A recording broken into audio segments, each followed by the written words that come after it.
fragmente nga jeta e sahabëve. Ebu Ubejde ibnul Gjerah. Se cili popull ka besnikun e vet. E besniku i këtij populli është Ebu Ubejde, Muhamedi a.s. Ebu Ubejde ishte një burr me fytyrë të pastër, pamje të bukur, shtathedhur, i gjatë e shpatullgjër. Syri gëzohej me pamjen e tij, shpirti kënaqej dhe zemra qetësohej në takimin me të. Përveç këtyre, ai kishte sjellje të mirë, ishte modest dhe i turpshëm. Mirëpo, nëse ashpërsohej situata dhe e kërkonte momenti, ai bëhej si luani.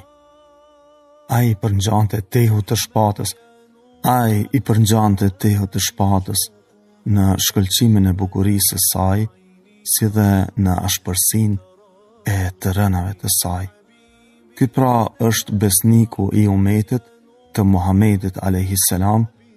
Amir ibn Abdullah ibnul Gjerah el-Fihri el-Kurejshi, i njohur me ofiqin Ebu Ubejde. Abdullah ibn Omeri radiallahu anhu e përshkroi atë e tha: 3 vet nga kurejshitët janë me fytyra më të bukura, me moral më të lartë dhe janë më të turpshmet.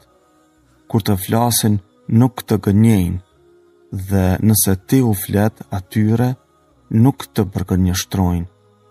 Ebu Bekër es-Siddiku, Osman ibnul Affani dhe Ebu Ubejde ibnul Gjerah. Ebu Ubejde ishte prej të parëve që pranoi fenë islame. Ai e pranoi islamin në ditën e dytë, menjëherë pas Ebu Bekrit.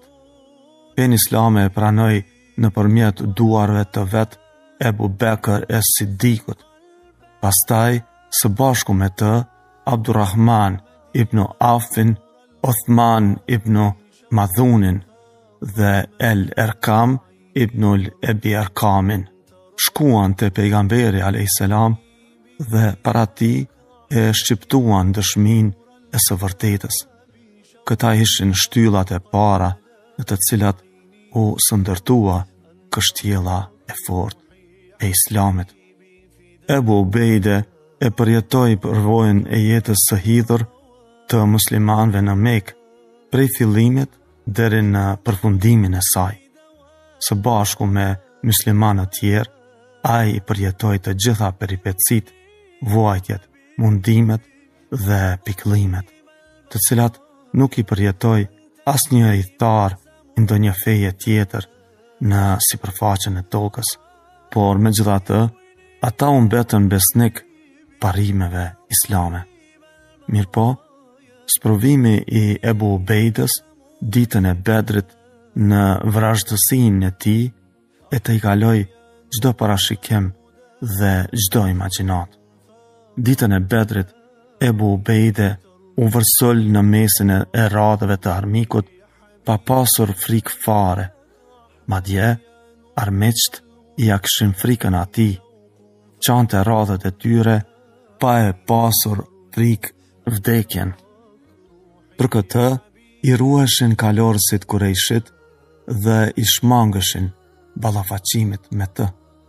Mirëpo, vetëm një njeri e përcillte Ebu Ubejden, si hije, i dilte përpara në çdo anë, por Ebu Ubejde i lëshonte rrugën dhe nuk e dëshironte ballafaqimin me të. Ani pse ky njeri i shpeshtoi sulmet e një pas njëshme, megjithatë Ebu Ubejde i shmangej sa ishte e mundur takimit me të. Por, më në fund, ai i ambylli të gjitha rrugët Ebu Ubejdes dhe e pengonte për t'i luftuar armiqt e Allahut. Dhe më në fund, kur ai e shpenzoi tërë durimin e vet, nuk i mbeti tjetër përveç t'ia prej kokën me shpatë, të cilën i ndau në 2 pjesë dhe njeriu ra i vdekur para tij. lexues i nderuar, mos u mundo ta vrasësh mendjen se a thua kush do të jetë njeriu i vdekur. A nuk të thash se sfida e shëmtuar të i kaloj çdo parashikim dhe ka përceju çdo imagjinat. Do shta do të duket e pabesueshme kur të kuptosh se njeriu i vdekur ishte Abdullah ibnul Gjerah, babai i Ebu Ubejdes. Ebu Ubejde nuk e mbyti baban e vet, por ai e mbyti politeizmin, mosbesimin në personalitetin e babait të tij. Rreth çështjes së Ebu Ubejdes dhe babait të tij, Allahu xhaleshanehu në Kur'anin famlar thot: Nuk gjem popull që e beson Allahun dhe ditën e gjykimit e ta doj atë që kundërshton Allahun dhe të dërguarin e tij, edhe sikur të jenë ata kundërshtarët, prindërit e tyre, ose të bijtë e tyre, ose vëllezërit e tyre, ose farefisi e tyre. Ata janë që në zemrat e tyre ka skalitur besimin dhe ka forcuar me shpirt nga ana e tij, dhe ata do t'i shpjerë në xhenete, në për të cilat rrjedhin lumejnë, aty janë përgjithmonë.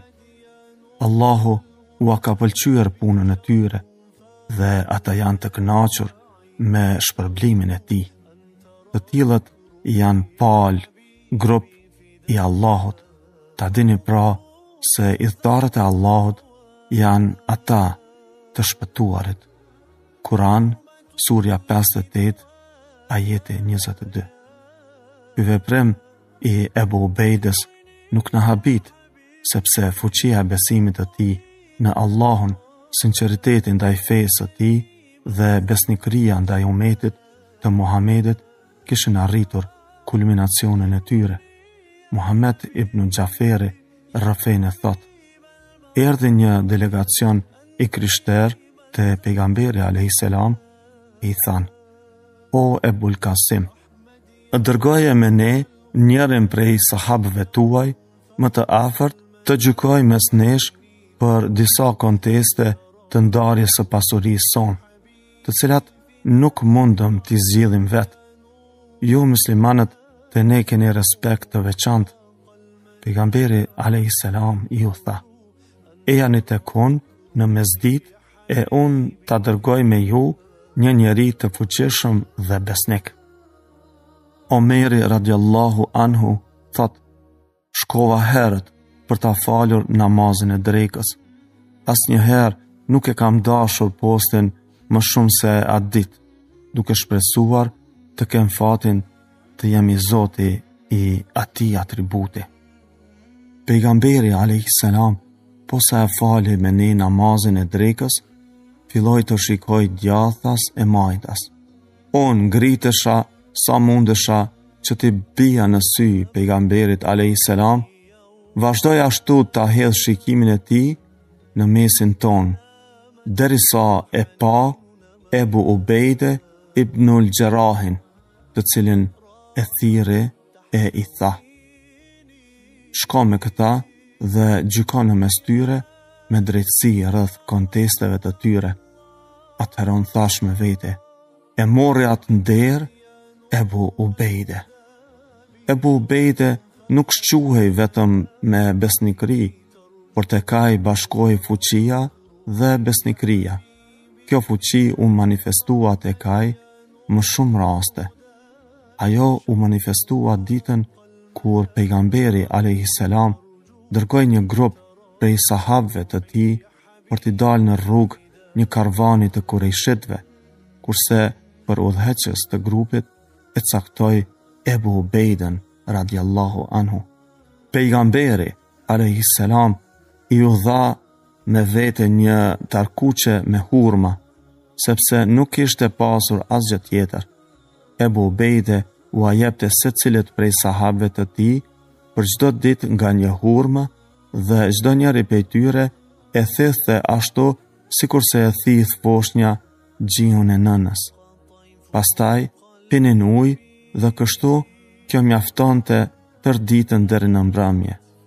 Ndërsa ditën e betejës në Uhud, atëherë kur muslimanët u mundën dhe njëri nga idhujtarët filloi të qirej: "Më tregoni se ku është Muhamedi? Më tregoni se ku është Muhamedi?" Ebu Ubejde ishte njëri nga 10 personat të cilët e kishin rrethuar pejgamberin a.s. dhe e mbronin me krahërorët e tyre, të cilët i kishin drejtuar ka shigjetat e pabesimtarve. Kur mbaroi beteja, pejgamberit a.s. i ishin thyer 2 dhëmbët e përparshëm, i ishte lënduar balli, ndërsa 2 hallka të parzmës së tij i kishin hyrë në mollzat e syrit. Ebu Bekri deshit janë nxjerr ato nga mollzat, por kur e vërejti këtë, Ebu Ubejde i tha: "Pash Allahun, ma lë mua këtë punë." Ebu Bekri i ala. Ebu Ubejde u friksua se nëse i nxjerr hallkat me dorë, pejgamberi a.s. do të ndjej dhembje. Për këtë, i ja kafshoi të parën me tër fuqinë, me dhëmbët e përpashëm dhe e nxori, por i ra edhe dhëmbi i tij. Pastaj e kafshoi të dytën me dhëmbin e tij të dytë, e nxori atë, por me të i ra edhe dhëmbi tjetër.